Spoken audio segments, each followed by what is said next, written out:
Bismillahirrahmanirrahim. Assalamu alaikum students. This will be my second lecture on capital structure determination. In the last lecture, we ended up at net operating income approach. The net operating income approach advocates the irrelevance of capital structure in determining the stock prices. The overall cost of capital remains constant for all the levels of debt to equity ratio, and there is no change in the stock prices. So it is concluded in the theory that there is no one optimal capital structure, and the cost of capital does not depend on the capital structure. Today we will start this lecture from the traditional theory, which speaks against the net operating income approach. Traditional approach: a theory of capital structure in which there exists an optimal capital structure and where management can increase the total value of the firm through the judicious use of financial leverage. Optimal capital structure: the capital structure that minimizes the firm's cost of capital and thereby maximizes the value of the firm. जो traditional approach है it is totally opposite to net operating income approach. जो net operating income approach थी उसमें हमने देखा है कि जो कैपिटल स्ट्रक्चर है वो इरेलीवेंट है in determining the value of the firm, जबकि जो ट्रेडिशनल अप्रोच है वो ये कहती है कि जो कैपिटल स्ट्रक्चर है वो रेलिवेंट है in determining the value of the firm.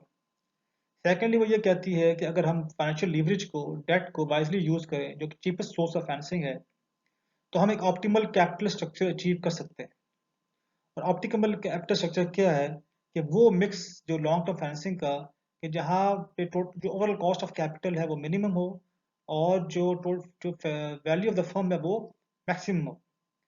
तो जहाँ पे overall cost of capital minimum होती है वहाँ पे market value of the firm जो है वो मैक्सिमम होती है.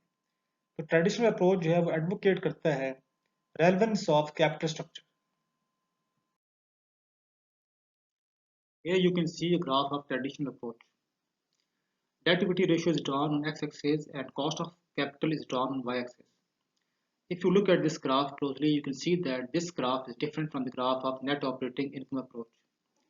Here you can see that the cost of debt remains constant to a certain level of debt, and this point is x point. After x point, the cost of debt rises with the increase in debt equity ratio.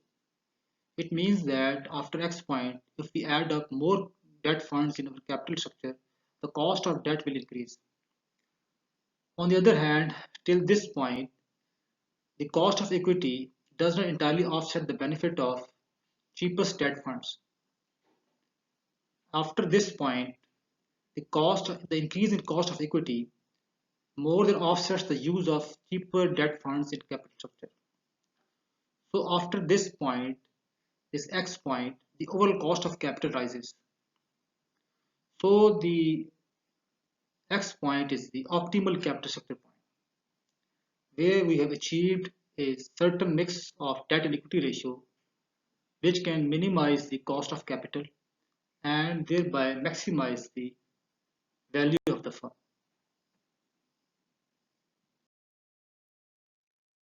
Summary of the traditional approach. अभी तक हमने ये देखा है कि जो cost of capital है it is dependent on the capital structure of the firm.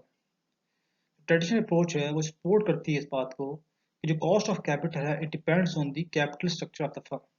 लेकिन जो नेट ऑपरेटिंग इनकम अप्रोच है वो ये कहती है कि कॉस्ट ऑफ कैपिटल जो है it does not depend on the capital structure of the firm. लेकिन अभी हमने ट्रेडिशनल अप्रोच में देखा और ग्राफ में देखा कि जो कॉस्ट ऑफ कैपिटल है वो चेंज होता है with the change in the capital structure of the firm. फिर हमने ये देखा कि initially low cost debt is not rising and replaces more expensive equity financing and K not declines. हमने ये देखा है कि इनिशियली जो कॉस्ट ऑफ डेट है वो कांस्टेंट रहता है to a certain level of debt, उसमें राइज नहीं आता, इंक्रीज नहीं आता. और जो कॉस्ट ऑफ इक्विटी है वो इंक्रीज हो रही है लेकिन वो लीनियर फंक्शन ही डेट इक्विटी के रेशो का, यानी वो इंटायरली ऑफसेट नहीं कर रही है जो कॉस्ट ऑफ डेट का जो हम लो कॉस्ट डेट यूज कर रहे हैं उसके बेनिफिट को, जिसकी वजह से जो ओवरऑल कॉस्ट ऑफ कैपिटल है वो डिक्लाइन कर रही है. Then increasing financial leverage and the associated increase in K and KI more than offsets the benefit of lower cost debt financing. लेकिन उस X पॉइंट के बाद हमने देखा कि जो हमने डेट का जो लेवल है उसको इंक्रीज किया तो जो कॉस्ट ऑफ डेट है उसने इंक्रीज करना शुरू कर दी, और जो कॉस्ट ऑफ डेट ने इंक्रीज करना शुरू किया तो जो कॉस्ट ऑफ इक्विटी थी उसमें भी जो है वो इंक्रीज आना शुरू हुआ। वो इतना इंक्रीज था कि उसकी वजह से जो हम बेनिफिट ले रहे थे लोअर कॉस्ट डेट के यूजेज का, अब वो बेनिफिट जो है वो ना सिर्फ ऑफसेट हो गया, बल्कि उससे भी ज़्यादा हमें जो है वो कॉस्ट बेयर करना पड़ा, जिसकी वजह से ओवरऑल कॉस्ट ऑफ कैपिटल जो है वो इंक्रीज करना शुरू हो गई। Thus, there is no one optimal capital structure where K naught is at its lowest point. इसका मतलब ये है कि we can achieve one optimal capital structure, यानी हमने वो, और ऑप्टिमल कैपिटल स्ट्रक्चर क्या है कि जहाँ पे ओवरऑल कॉस्ट ऑफ कैपिटल जो थी वो मिनिमम आ गई, यानी जैसे हमने देखा एक्स पॉइंट के ऊपर ओवरऑल कॉस्ट ऑफ कैपिटल जो थी वो मिनिमम आ गई। तो ये जो कैपिटल स्ट्रक्चर है, ये जो डेट इक्विटी रेशियो है, ये हमारे लिए ऑप्टिमल कैपिटल स्ट्रक्चर है। और जहाँ पे overall cost of capital minimum हो जाए वहाँ पे वैल्यू जो है वो मैक्सिमम होती है। So this is the point where the firm's total value will be the largest, discounting at K naught, क्योंकि के नॉट को आप ऐसे यूज करते हैं एज ए डिस्काउंट रेट, जैसे मैंने पहले बताया था। तो जो वैल्यू ऑफ फर्म होगी वो वहाँ उस पॉइंट के ऊपर मैक्सिमम होगी। Total value principle, and this principle is given by Modigliani and Miller. Modigliani and Miller ने 1958 में एक पेपर लिखा था जिसमें उन्होंने कैपिटल स्ट्रक्चर को डिस्कस किया और टोटल वैल्यू प्रिंसिपल दिया। जो एम एंड एम है, ये दोनों जो हैं ये नोबेल प्राइज विनर हैं, और ये सपोर्ट करते हैं नेट ऑपरेटिंग इनकम अप्रोच को। Advocate that the relationship between financial leverage and the cost of capital is framed by the net operating income approach, यानी ये जो net operating income approach है उसको ये सपोर्ट करते हैं, and they provide behavioral justification for a constant K naught over the entire range of financial leverage possibilities. जो NOI approach थी वो बेसिकली प्योरली डेफिनेशन अप्रोच थी, उसमें कोई बिहेवियर जस्टिफिकेशन नहीं थी। तो इन्होंने उसके अंदर जो ऐड की है चीज़ वो है बिहेवियर जस्टिफिकेशन, और उन्होंने बिहेवियर जस्टिफिकेशन दी है फॉर द कांस्टेंट के नॉट। वो मैं आगे चलकर डिस्कस करता हूँ कि बिहेवियर जस्टिफिकेशन क्या है। Total risk for all security holders of the firm is not altered by the capital structure, therefore the total value of the firm is not altered by the firms financing base. वो ये कहते हैं कि आप जो debt equity ratio है, आप कोई सी भी ले लें, उसमें अगर किसी एक का रिस्क इंक्रीज होता है तो दूसरे का रिस्क डिक्रीज होता है। तो दोनों, लेकिन जो टोटल रिस्क है उस पर कोई फर्क नहीं पड़ता। जो टोटल रिस्क है वो ऑल्टर नहीं होता। अगर टोटल रिस्क ऑल्टर नहीं होता तो total value of the firm जो है उस वो भी ऑल्टर नहीं होगी, वो भी चेंज नहीं होगी। तो जो total value of the firm है वो भी कांस्टेंट रहेगी। अगर आप debt to equity ratio change करते हैं तो total value of the firm जो है वो चेंज नहीं होगी। वो ये बिलीव करते हैं कि जो जो इन्वेस्टमेंट की जो वैल्यू है बेसिकली वो डिपेंड करती है उसकी अंडरलाइंग प्रॉफिटेबिलिटी और रिस्क के ऊपर। और वो इसीलिए जो फर्म वैल्यू है it is unchanged with respect to the changes in the firm's capital structure, and that is called a conservation of investment value. तो वो ये कहते हैं कि जो कैपिटल स्ट्रक्चर के चेंज होने से फर्म वैल्यू के ऊपर कोई इम्पैक्ट नहीं आता। Total market value is not altered by the capital structure, the total size of the pies are the same.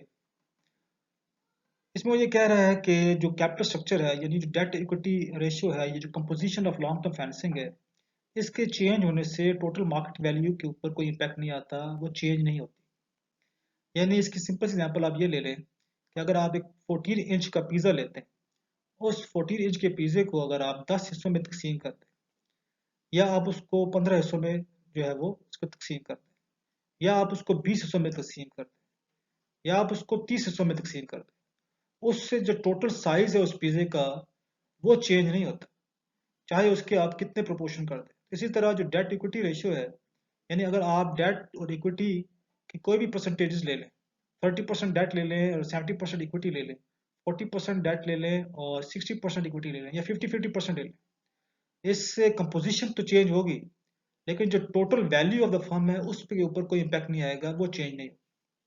इसके लिए उन्होंने कुछ assumption ली है। वो ये ज्यूम करता है कि जो मार्केट है वो परफेक्ट कैपिटल मार्केट है और उसमें कोई टैक्सेस नहीं है। So M&M assumes an absence of taxes and market imperfections. Secondly, वो ये भी assume करते हैं कि investors can substitute personal for corporate financial leverage. वो ये समझते हैं कि अगर एक कंपनी जो है वो लीवर्ड नहीं है और वो अनलीवर्ड है, और इन्वेस्टर जो है अगर वो ये समझता है कि अगर वो डेट ले ले और डेट के थ्रू जो है वो अपने रेट ऑफ रिटर्न को इंक्रीज कर सकता है, तो वो अगर कंपनी नहीं भी लेती डेट, तो इन्वेस्टर जो है वो पर्सनली डेट लेके उस कंपनी को लीवर्ड फॉर्म में कन्वर्ट कर सकता है और उससे अपना बेनिफिट ले सकता है। तो ये बेसिकली एक बिहेवियर जस्टिफिकेशन दी है उन्होंने इन्वेस्टर्स की, कि इन्वेस्टर्स जो है वो कॉर्पोरेट फाइनेंशियल लीवरेज को सब्स्टिट्यूट कर सकता है पर्सनल फाइनेंशियल लीवरेज के साथ, और उससे वो प्राइसेस के ऊपर एक इम्पैक्ट जो है वो डाल सकता है, और उससे जो ओवरऑल कॉस्ट ऑफ कैपिटल है वो अगर चेंज होता है किसी वजह से, तो उसको वो दोबारा से अपनी सेम पोजीशन के ऊपर आ जाएगा। Arbitrage and total market value of the firm. अब हम इन्वेस्टर्स के बिहेवियर को समझेंगे through arbitrage and total market value of the firm. Two firms that are alike in every respect except capital structure must have the same market value. Otherwise, arbitrage is possible. Arbitrage, finding two assets that are essentially the same and buying the cheaper and selling the more expensive. अगर दो firms हैं और दोनों बिल्कुल एक जैसी हैं, लेकिन उनमें जो डिफरेंस है वो सिर्फ कैपिटल स्ट्रक्चर का है, तो वो ये कहते हैं कि इन दोनों की जो मार्केट वैल्यू है वो सेम होनी चाहिए। लेकिन अगर किसी वजह से ये मार्केट वैल्यू सेम नहीं होती और वो डिफरेंट होती है, तो फिर आर्बिट्रेज की पॉसिबिलिटी एग्जिस्ट करती है। और आर्बिट्रेज क्या है कि आप ऐसे दो एसेट्स जो कि बिल्कुल एक जैसे हों, तो आप जो है वो चीपर जो एसेट होगा उसको बाय करेंगे और जो एक्सपेंसिव होगा उसको आप सेल कर देंगे। इससे क्या होगा कि जो अब आप बाय करोगे चीपर एसेट, तो वहां पे बाइंग प्रेशर आएगा, उससे उसकी जो मार्केट के अंदर प्राइसेस है वो इंक्रीज होना शुरू हो जाएंगे। और जो आप सेल कर रहे हैं जो एक्सपेंसिव है, वो वहां पे सेलिंग प्रेशर आएगा, और सेलिंग प्रेशर की वजह से जो उसकी प्राइसेस है वो डिक्रीज होना शुरू हो जाएंगे। और फिर एक टाइम ऐसा आएगा कि आर्बिट्रेज पॉसिबिलिटी खत्म हो जाएगी और दोनों की जो मार्केट वैल्यूज हैं वो सेम हो जाएगी। तो इसको हम आगे इलस्ट्रेशन से समझने की कोशिश करते हैं कि कैसे हम इसको आर्बिट्रेज कर सकते हैं। आर्बिट्रेज एग्जाम्पल, तो ये हमारे पास एक आर्बिट्रेज की एग्जाम्पल है। इसमें consider two firms that are identical in every aspect except company NL यानी no financial leverage, company L जो कि लीवर्ड फर्म है जिसने कि फाइनेंशियल लीवरेज लिया है, जिसने $30,000 का डेट लिया है एट 12% रेट के ऊपर। Market value of debt for company L equals its par value. जो मार्केट वैल्यू ऑफ डेट है और जो पार वैल्यू है वो दोनों सेम है। Required return on equity company NL is 15% और कंपनी एल इज 16%। जो रिक्वायर्ड रिटर्न इक्विटी है वो नॉन लीवर्ड फर्म के लिए 15% है और लीवर्ड फर्म के लिए 16%। Net operating income for each firm is $10,000, और दोनों फर्म्स की जो नेट ऑपरेटिंग इनकम है वो सेम है जो कि $10,000। वैल्यूएशन ऑफ कंपनी एनएल, यानी सबसे पहले हम जो कंपनी एनएल है उसकी वैल्यूएशन करें। सबसे पहले हम लिखते हैं earning available to common share holders. क्योंकि हमने earning available to common share holders को ओवर कॉस्ट ऑफ इक्विटी में डिवाइड करेंगे तो हमारे पास मार्केट वैल्यू ऑफ इक्विटी आएगी। तो earning available to common share holder जो है it is equal to net operating income minus interest payment. क्योंकि इस केस में डेट हमने नहीं लिया हुआ, इसलिए इंटरेस्ट पेमेंट जो है वो जीरो है। तो जो नेट ऑपरेटिंग इनकम होगी वही earning available to common share holders होगी। जैसे यहाँ पे $10,000 जो है वो earning available to common share holders है। इसके बाद हमने जो earning available to common share holders थी उसको डिवाइड कर दिया कॉस्ट ऑफ इक्विटी के ऊपर, तो हमारे पास मार्केट वैल्यू ऑफ इक्विटी आ। जो कॉस्ट ऑफ इक्विटी थी वो 15% थी, तो 10,000 को डिवाइड किया 15% के ऊपर, तो हमारे पास आ गई $66,667। तो ये मार्केट वैल्यू ऑफ इक्विटी है। इसके बाद हमने टोटल मार्केट वैल्यू जो है वो फर्म की निकाली। तो यहाँ पे जो टोटल मार्केट वैल्यू है वो इक्वल होती है market value of debt plus market value of equity. तो मार्केट वैल्यू ऑफ डेट यहाँ पे जीरो है, इसलिए जो मार्केट वैल्यू ऑफ इक्विटी है वही टोटल मार्केट वैल्यू है फर्म की, जो कि $66,667 है। तो उसके बाद हमने ओवरऑल कैपिटलाइजेशन रेट डिटरमिन किया।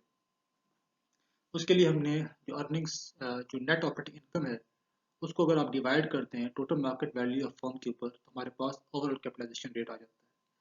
तो हमने 10,000 को डिवाइड कर दिया टोटल मार्केट वैल्यू के ऊपर, तो हमारे पास आ गया 15%।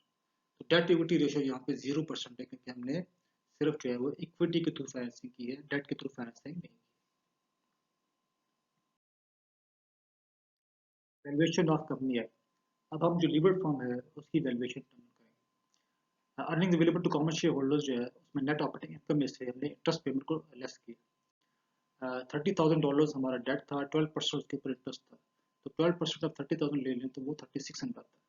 तो हमने जो है वो 10,000 में से इंटरेस्ट पेमेंट को लेस किया, तो हमारे पास आ गई earnings available to common share holders. Market value of equity निकालने के लिए हमने earning available to common share holders को डिवाइड कर दिया कॉस्ट ऑफ इक्विटी पे। तो जो लीवर्ड फर्म है उसकी जो कॉस्ट ऑफ इक्विटी थी वो 16% थी, तो $64 को हमने जब डिवाइड किया 16% के ऊपर, तो हमारे पास मार्केट वैल्यू ऑफ इक्विटी आ गई जो कि $40,000। जो अनलीवर्ड फर्म की जो मार्केट वैल्यू ऑफ इक्विटी थी वो $66,667 थी, जो कि लीवर्ड फर्म है यहाँ पे मार्केट वैल्यू ऑफ इक्विटी जो है वो $40,000। Total market value of the firm क्या हो जाएगा, market value of debt plus market value of equity. तो यहाँ पे जो market value of equity of $40,000 है और जो मार्केट वैल्यू ऑफ डेट है वो $30,000, दोनों को ऐड कर लें तो ये हमारे पास $70,000 बनते हैं। वो जो ओवरऑल कैपिटलाइजेशन रेट है, यहाँ पे हमारे पास वो, अगर आप नेट ऑपरेटिंग इनकम यानी 10,000 को डिवाइड कर दें 70,000 के ऊपर, तो आपके पास 14.3% आ जाएगा, जो कि ओवरऑल कैपिटलाइजेशन रेट है। डेट इक्विटी रेशियो जो है वो 0.75, क्योंकि यहाँ पे आप डेट जो है 30,000 को आप डिवाइड कर दें 40,000 के ऊपर, तो आपके पास 0.75 आ जाएगा, जो कि डेट टू इक्विटी रेशियो।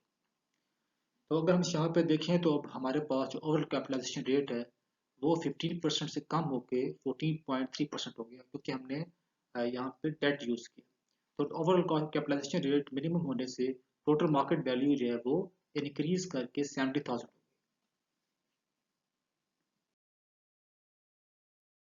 अब हम आर्बिट्रेज करेंगे, क्योंकि एक आर्बिट्रेज अपॉर्चुनिटी जो है यहाँ पे एग्जिस्ट करती है। हमने कंपनी एनएल और कंपनी एल यानी कि नॉन लीवर्ड और लीवर्ड फर्म दोनों की वैल्यूएशन की, और जो कि दोनों के जो नेट ऑपरेटिंग इनकम थी वो सेम थी, लेकिन दोनों में जो डिफरेंस था वो कैपिटल स्ट्रक्चर का था। उसकी वजह से जो दोनों के ओवरऑल कॉस्ट ऑफ कैपिटल है वो दोनों के डिफरेंट थे, और इसी तरह जो टोटल वैल्यू ऑफ फर्म थी वो भी डिफरेंट थी, और जो मार्केट वैल्यू ऑफ इक्विटी थी वो भी दोनों फर्म्स की डिफरेंट थी, जिसकी वजह से एक आर्बिट्रेज अपॉर्चुनिटी एग्जिस्ट करती है। और हम ये इसमें ये देखेंगे कि अगर जो फर्म नॉन लीवर्ड है उसको अगर हम लीवर कर दें पर्सनल लोन लेके, जैसे कि एम ने कहा कि आप जो अनलीवर्ड फर्म है आप पर्सनल लोन लेके उसको लीवर्ड फर्म में कन्वर्ट कर सकते हैं। तो आप उस कॉर्पोरेट फर्म अगर लीवर्ड नहीं लेती तो या डेट नहीं लेती, तो जो जो इन्वेस्टर है वो पर्सनली जो है वो डेट लेके उसको सब्स्टिट्यूट कर सकता है कॉर्पोरेट डेट के साथ। तो एज्यूम कर लें अगर for example you own 1% of the stock of company L, जो कि जो कंपनी जो लिमिटेड फर्म है अगर आपने उसका 1% स्टॉक परचेज किया हुआ है, तो अगर उस 1% उसकी जो मार्केट वैल्यू ऑफ इक्विटी थी वो थी 40,000, तो 1% ऑफ 40,000 ले लें तो आप ये समझ लो कि आपने $4 के जो स्टॉक है वो आपने परचेज किया। हम क्या करेंगे, पहला स्टेप क्या है आर्बिट्रेज में, पहला स्टेप ये है कि sell the stock in company L for $4। हम ये कर रहे हैं कि हमने जो स्टॉक कंपनी एल के अंदर परचेज किया हुआ था हमने उसको मार्केट के अंदर बेच दिया, जो कि $4 का था। और सेकेंडली हमने बोरो कर दिया जितना कि फॉर एग्जांपल जो कंपनी लीवर्ड फ्रॉम थी उसने $30,000 का लोन लिया हुआ था, तो उसका जो 1% बनता है 30,000 का वो $300 बनता है। तो हम ऐसे करते हैं कि जो कंपनी एल है उसका जो लोन है उसका 1% हमने अभी लोन ले लिया, बोरो कर लिया, तो हमने बोरो किया $300 एट 12% इंटरेस्ट रेट। हम साथ ये भी ज्यूम कर रहे हैं कि हमें भी जो कॉस्ट ऑफ डेट है यानी जो इंटरेस्ट की पेमेंट करनी पड़ेगी वो भी हमें सेम करनी पड़ेगी जो कि लीवर्ड फर्म का है, यानी हमें भी उसी रेट के ऊपर जो है वो इंटरेस्ट जो है वो मिल जाएगा, लेकिन ऐसा होता नहीं है रियल वर्ल्ड के अंदर। थर्ड जो है वो buy 1% of the stock in company L L for 666.67 dollars.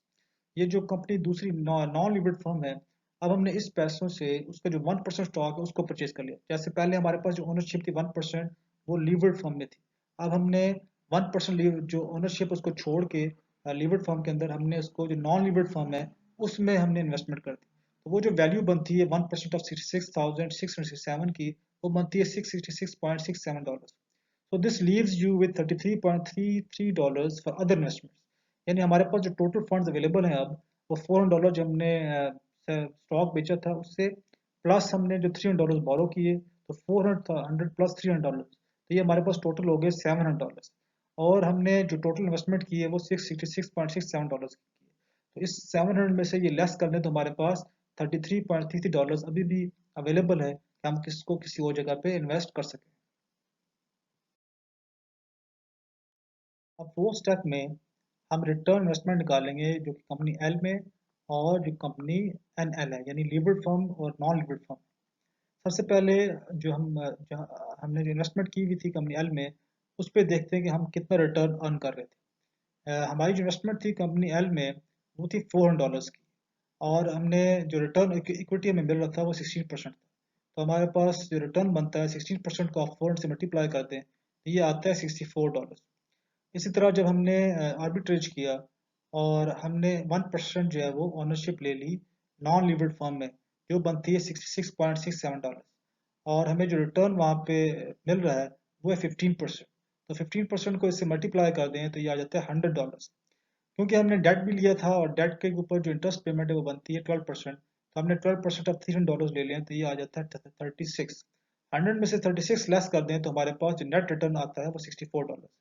यानी जो हम कंपनी एल में अर्न कर रहे थे $64, वो हम कंपनी जो एन एल है उसमें भी $64 रिटर्न अर्न कर रहे हैं। लेकिन इसके अलावा हमारे पास $33.33 जो है वो लेफ्ट ओवर है। यानी हमारे पास इन्वेस्टमेंट करने के बाद भी हमारे पास पैसे अभी जो है वो बच गए हैं, जिससे हम किसी और जगह पे इन्वेस्टमेंट कर सकते हैं। अगर हम इसको किसी और जगह पे इन्वेस्टमेंट करते हैं तो हम फर्दर जो है रिटर्न उसके ऊपर अर्न कर सकते हैं।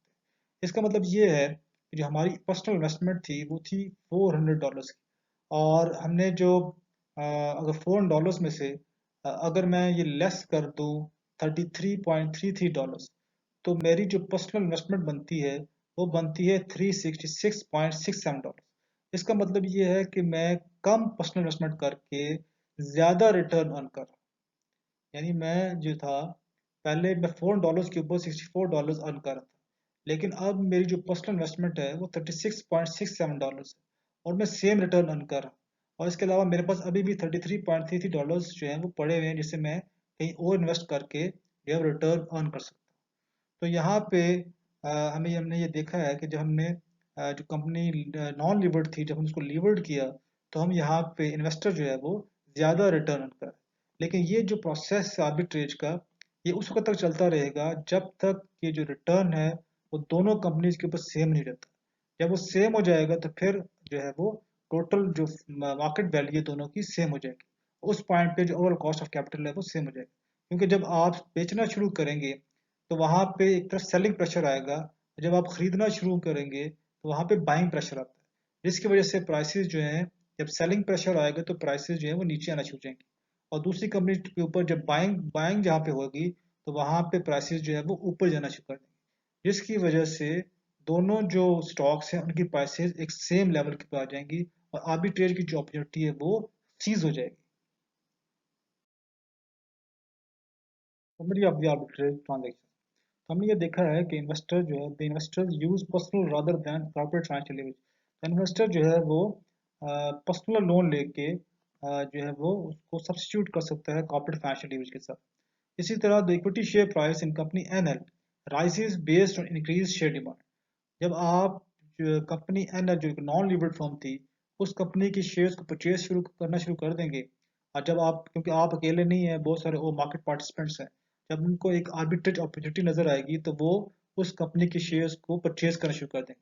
यानी उस कंपनी की शेयर की डिमांड इंक्रीज करना शुरू कर जाएगी, जिसकी वजह से उस शेयर की प्राइस जो है वो इंक्रीज होना शुरू हो जाएगी। जब उसकी प्राइस इंक्रीज होना शुरू हो जाएगी तो रिक्वायर्ड रेट ऑफ रिटर्न जो है वो डिक्रीज होना शुरू हो जाएगा। इसी तरह इक्विटी शेयर प्राइस है in company L falls based on selling pressure. जो लीवर्ड फर्म थी उस कंपनी के शेयर को जब आप बेचना शुरू करेंगे तो सेलिंग प्रेशर आ जाएगा। तो उससे क्या होगा कि उस शेयर की प्राइसेस जो है वो नीचे आना शुरू हो जाएंगी, कम होना शुरू हो जाएंगी, और required of return on equity जो है वो इंक्रीज होना शुरू हो जाएगा। तो एक तरफ वो कम होना शुरू हो जाएगा और दूसरी तरफ वो इंक्रीज होना शुरू हो जाएगा।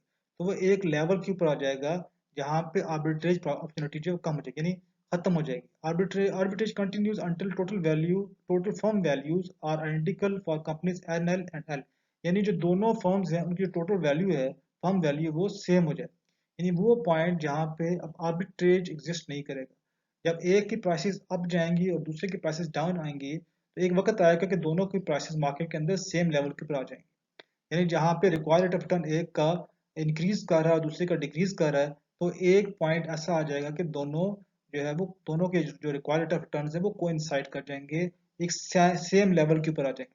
तो वो लेवल जहाँ पे दोनों के रिटर्न सेम हो जाएंगे, वहां पे अब आर्बिट्रेज की अपॉर्चुनिटी जो है वो खत्म हो जाएगी, और ओवरऑल कॉस्ट ऑफ कैपिटल दोनों का कंपनीज का सेम हो जाएगा, जिसकी वजह से टोटल फर्म वैल्यू जो है वो भी सेम हो जाएगी। Therefore, all capital structures are equally as acceptable। इसलिए वो कहते हैं कि आप कोई भी कैपिटल स्ट्रक्चर हो, उसका इम्पैक्ट जो है वो मार्केट वैल्यू के ऊपर नहीं आता। लेकिन अगर किसी वजह से अगर अनबैलेंस हो जाता है, तो फिर क्या होगा कि फिर आर्बिट्रेज होगा, और आर्बिट्रेज के थ्रू इन्वेस्टर्स जो है वो उसकी प्राइसेस को दोबारा से इक्विलिब्रियम के अंदर ले आएंगे। नेक्स्ट लेक्चर में इंशाल्लाह जो रिमेनिंग टॉपिक्स हैं, जिसमें market imperfections, corporate tax rate effect और फाइनेंशियल सिग्नलिंग है, इसको हम स्टडी करें। Thank you very much.